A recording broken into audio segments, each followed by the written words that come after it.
સાથે લઈને ચાલવાવાળા છે.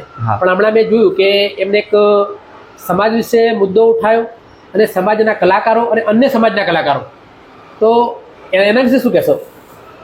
સાહેબ, વિક્રમભાઈએ જે મુદ્દો ઉઠાવ્યો છે તે મારા ઠાકોર સમાજના કલાકારો માટે નહીં ઉઠાવ્યો. વાહ વાહ, તમે માર્ક કર્યો છે. હા, 100%. કે વિક્રમભાઈએ જે પ્રેસ મીડિયામાં વાત કરી છે, કે મેં આ જે વાત કરી છે એ ગુજરાતના પટેલ સમાજના કલાકારો માટે વાત કરી છે.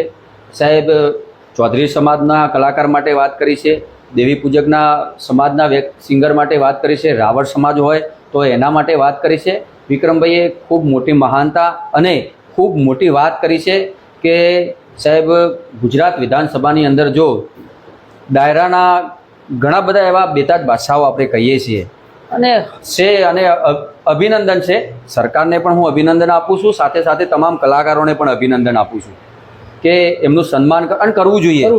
કરવું જોઈએ. પણ કલાકાર સન્માનને લાયક હોય છે, કરવું જોઈએ. ખૂબ સારી વાત છે. સરકારને ખૂબ ખૂબ અભિનંદન. સાથે સાથે જે કલાકારોને અભિનંદન, તમામ કલાકારોને.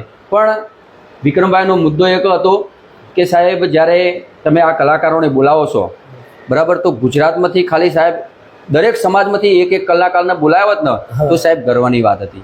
એટલે કદાચ એ એમની જગ્યાએ રાઈટ છે. સાથે સાથે આપણે જોયું હશે કે સોશિયલ મીડિયાના માધ્યમથી મારો સપોર્ટ તો એમને ખૂબ છે અને હંમેશા રહેશે, કારણ કે મારા સમાજનું ગૌરવ છે. અને હું મારા સમાજના તમામ યુવાનોને પણ વિનંતી કરું છું કે સાહેબ, જ્યારે પણ જરૂર પડે ત્યારે સમાજનો કોઈ આવો મુદ્દો હોય ત્યારે બોલતા શીખો. બોલતા ના આવડતું હોય તો સાહેબ લખતા શીખો. લખતા ના આવડતું હોય તો સાથ અને સહકાર આપતો શીખો. એટલે